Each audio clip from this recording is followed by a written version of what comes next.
வணக்கம். இன்னைக்கு நம்ம சேனலில் வீட்டு மசால் பொடி எப்படி செய்கிறதுன்னு பார்க்கலாங்க. நம்ம தனாஸ் குக்கிங் சேனலை சப்ஸ்கிரைப் பண்ணாதவங்க சப்ஸ்கிரைப் பண்ணிக்கோங்க. பக்கத்தில் இருக்கிற பெல் பட்டனையும் கிளிக் பண்ணிக்கோங்க. இப்போ வாங்க எப்படி செய்யலான்னு பார்க்கலாம்.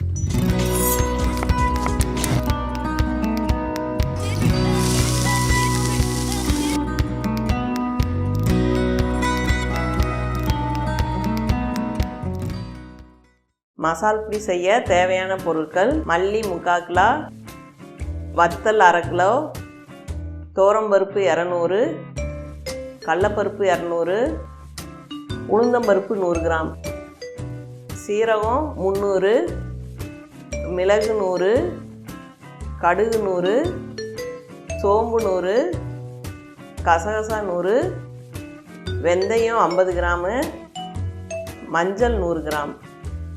நம்ம மசால் பொடி அரைக்கிறதுக்கு வத்தல், பெருங்காய கட்டி, கருவேப்பிலை 1 கைப்பிடி அளவு எடுத்து 2 நாளைக்கு முன்னையே நல்லா வெயிலில் காய வச்சு எடுத்துக்கலாம். இப்போ மசால் பொடி வறுக்கிறதுக்கு ஒரு வடைச்சட்டி எடுத்துக்கலாம். அதில் மல்லி போட்டுக்கலாம். மல்லியை 2 இதாக போட்டுக்கிறேன். நான் கொஞ்சம் கொஞ்சமாக வறுத்துக்கலாம். நல்லா சூடு பொறுக்கிற அளவுக்கு வறுத்துக்கோங்க. ரொம்ப கருவு விட்டுறக்கூடாது. சிம்மில் வச்சு வறுக்கணும். இப்போ ஒவ்வொன்றா வறுத்து எடுத்துக்கலாம். இப்போ மல்லியை சூடு பொறுக்கிற அளவுக்கு வறுத்தாச்சு. அடுத்து துவரம்பருப்பு போட்டு வறுத்துக்கலாம். எல்லாமே கருவு விடாமல் லேசான சூடு, அந்த கை பொறுக்கிற சூடு வரணும். சூடு வரவும் எடுத்து கொட்டி வச்சிடலாம். அது தனியாக ஒரு பேப்பரில் போட்டு கொட்டி வச்சுக்கோங்க. அடுத்து கடலைப்பருப்பு போட்டு வறுத்துக்கலாம்.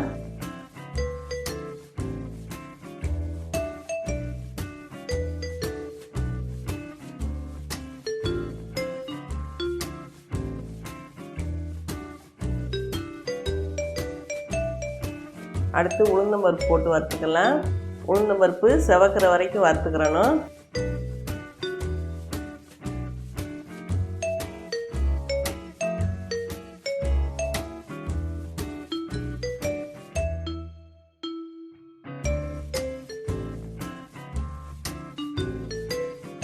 அடுத்து சோம்பு போட்டு வறுத்துக்கலாம். சோம்பையும் நல்லா சூடு ஆகிற வரைக்கும் வறுத்து எடுத்துக்கலாம்.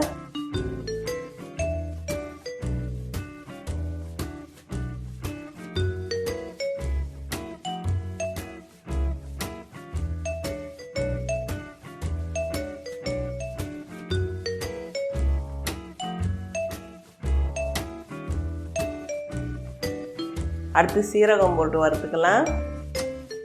சீரகமும் அந்த சூடு பொறுக்கிற அளவுக்கு வறுத்தா போதும்.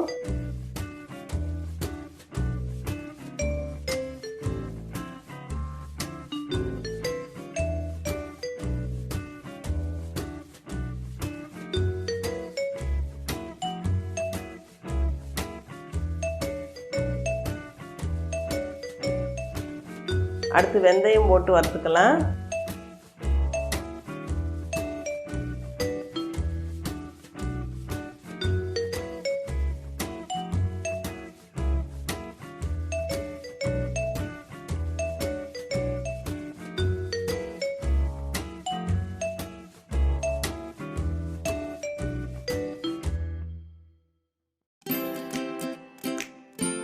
அடுத்து கடுகு போட்டு வறுத்துக்கலாம்.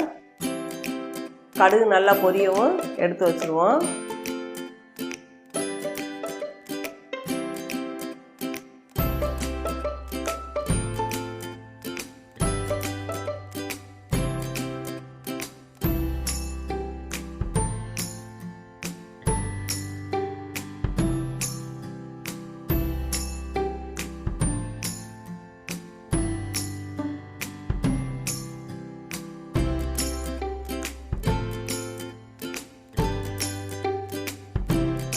அடுத்து மிளகு நல்லா பொரியிற மாதிரி வறுத்து எடுத்துக்கலாம்.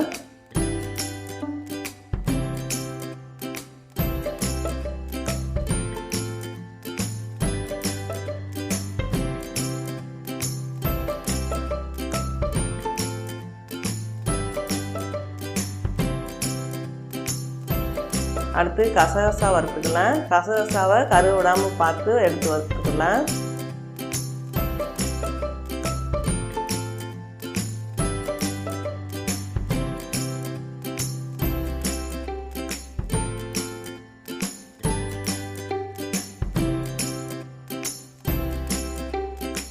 அடுத்து மஞ்சளையும் போட்டு லேசாக சூடாகிற வரைக்கும் வறுத்து எடுத்துக்கிடுவோம்.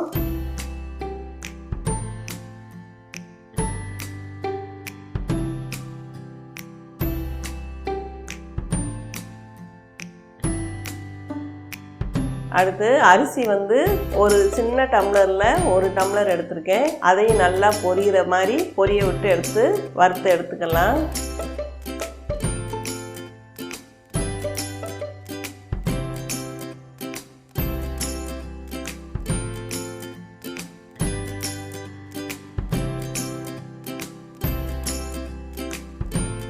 இது எல்லாத்தையும் கொண்டு போய் நல்லா வெயிலில் காய வச்சுருவோம். நல்லா காய்ஞ்சதும் நம்ம ரைஸ் மில்லில் போய் அரைச்சிட்டு வந்துடலாம். அரைச்ச பிறகு காமிக்கிறேன். இப்போ அரைச்சாச்சு, நல்லா வாசமாக இருக்குது. இதே மாதிரி நீங்களும் செஞ்சு பாருங்கள். இந்த புளிக்குழம்பு, மட்டன் குழம்பு எல்லாத்துக்கும் நல்லாயிருக்கும். சாம்பாருக்குமே இந்த பொடி நல்லாயிருக்கும். நான் சாம்பாருக்கு இந்த பொடி தான் போடுவேன், நல்லாயிருக்கும். இது எப்படியும் ஒரு 8 மாதத்து வரைக்கும் வரும். சூடெல்லாம் ஆறின பிறகு ஒரு பாத்திரத்தில் போட்டு எடுத்து வச்சுக்கிடுவோம். நீங்களும் இதை ட்ரை பண்ணி பாருங்கள். இந்த வீடியோ பிடிச்சிருந்துச்சுன்னா லைக் பண்ணுங்கள், ஷேர் பண்ணுங்கள், கமெண்ட் பண்ணுங்கள். மறக்காமல் சப்ஸ்கிரைப் பண்ணிக்கோங்க.